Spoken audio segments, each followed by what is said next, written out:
On poursuit avec notre grand amateur de sport, Luc Boudreau. Comment ça va aujourd'hui? Ça va très bien, François, merci. Écoute, on débute ça avec les Saguenayens Oui, qui ont vécu leur début de saison, plutôt difficile d'ailleurs. ouais, c'était difficile là, en fin de semaine pour les Saguenayens. Ils étaient sur la route, là, 2 défaites pour débuter la saison. Vendredi soir, ils étaient au centre Vidéotron face à, encore une fois, les rivaux, les Remparts de Québec. Donc, défaite de 3-0 devant une foule, par contre, de 11 000 personnes là, au centre Vidéotron. Donc, Yannick Jett un petit peu déçu, par contre, manquait énormément de joueurs que je vais vous énumérer à la fin, là, qui étaient à des camps professionnels. Le lendemain, les Sags visitaient les Cataractes à Shawinigan, donc un petit peu mieux que la veille.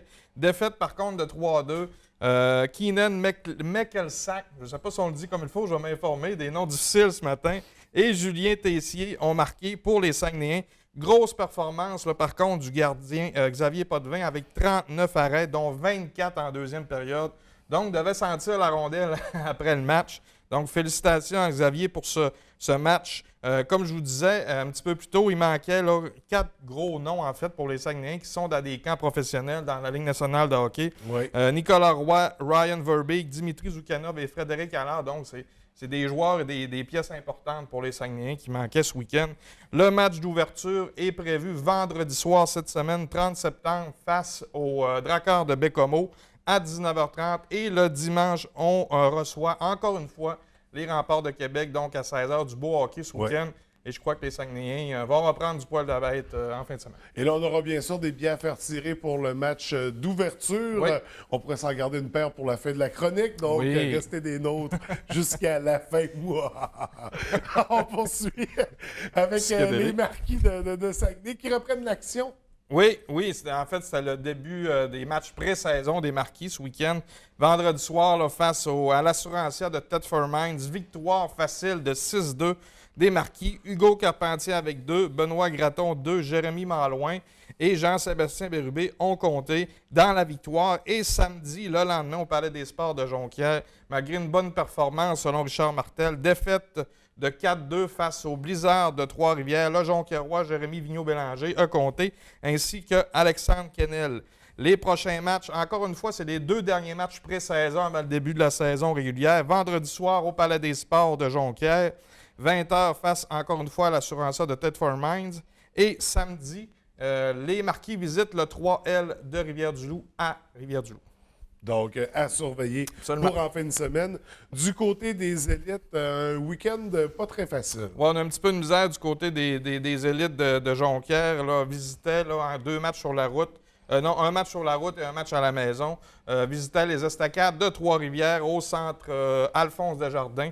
Défaite de 3-1. Marc-Olivier Tremblay était le seul marqueur du côté des élites. Et le lendemain, il recevait au foyer des loisirs de Jonquière le Blizzard du séminaire Saint-François. Défaite de 5-3.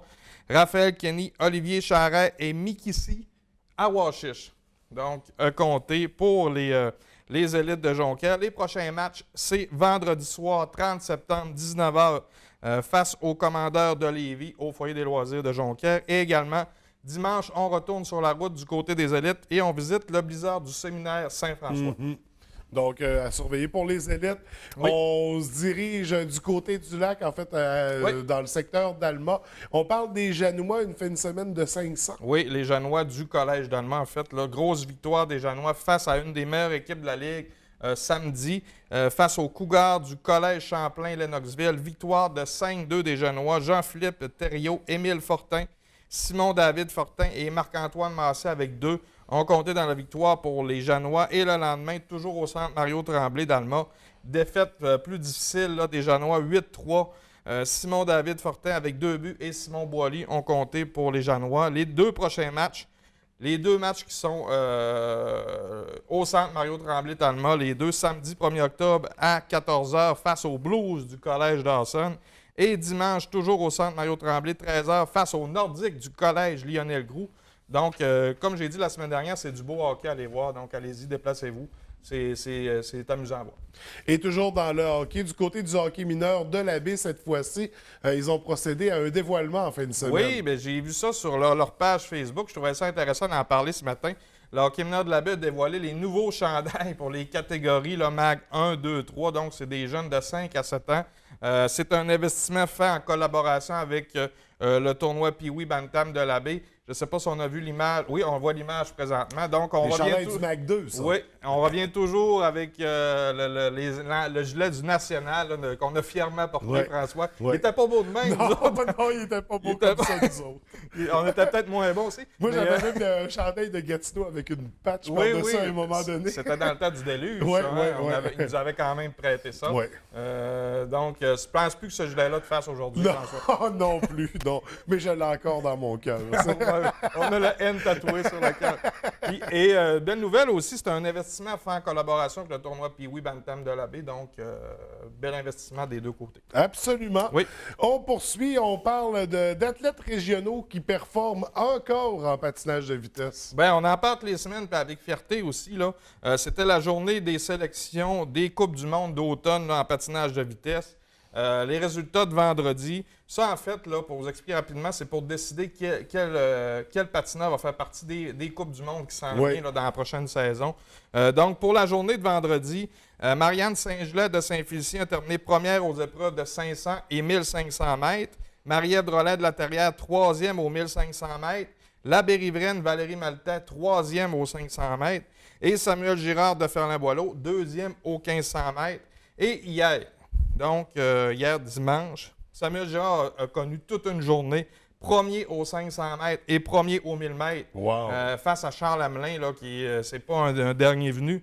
Donc, félicitations à Samuel et tous nos athlètes régionaux. Donc, ça y est, là, le pas est franchi pour Samuel. C'est rendu... c'était déjà, on le suivait de très près. On savait qu'il y avait un bel avenir, mais là, c'est rendu la grosse affaire. Je pense qu'au niveau confiance, finir premier dans ces... oui, c'est seulement des athlètes au Canada, mais quand même, on a les meilleurs athlètes au Canada en patinage de vitesse ou dans les meilleurs. Définitivement. Donc, la sélection finale va se faire d'ici quelques semaines.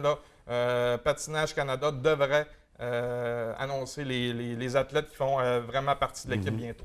Donc, on a bien hâte aux Jeux olympiques d'hiver de 2018. Oui, 2018. C'est où, François? Genre, je l'ai dit la semaine passée. Pyongyang. On poursuit.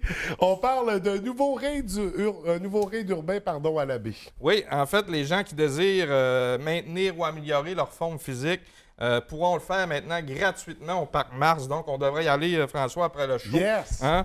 Donc, au Parc Mars de la Baie, avec l'aménagement du parcours d'entraînement, ce sera 9 stations aménagées près de l'aire du jeu de Parc Mars. Donc, c'est une première étape qui a nécessité 5 000 $ d'investissement. Devrait être suivie d'une deuxième qui comprendra là, des exerciceurs. Donc, sur place, c'est une très, très belle initiative. Encore une fois, à la baie, on bouge et on s'organise pour que les gens bougent. Donc, c'est bien. Et on a l'étape de ping-pong aussi extérieure. Oui, j'ai pas essayé encore. Toi, non, François, on va aller tester ça. On finit la chronique, je finis le show. Puis, on va diffuser ça la semaine prochaine. Exactement. On va terminer avec les événements à surveiller, Luc. Bien, il y a un événement, c'est la course des zombies. Tantôt, tu me faisais ça me faisait penser à cette course-là. Donc, la course des zombies, c'est un parcours, en fait, de 4 km qui se déroule dans les sentiers du Mont-Jacob à Jonquière, qui présente des épreuves, en plus des nombreux zombies qui vous font peur tout au long du parcours. Donc, c'est pour les 5 à 77 ans, donc pour toute la famille, pour tout le monde, en fait. C'est samedi, le 1er octobre, de midi à 16h, au Mont-Jacob de Jonquière.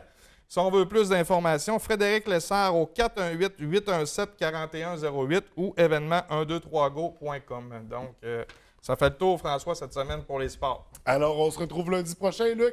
Et on se retrouve cette semaine à compter de mercredi dans Fan de sport qui est de retour. Oui. Donc, l'horaire de diffusion, on l'annoncera dans les communiqués pour plus de précision. Absolument. Alors, je te souhaite une très belle semaine. Au plaisir de se revoir. Merci, François.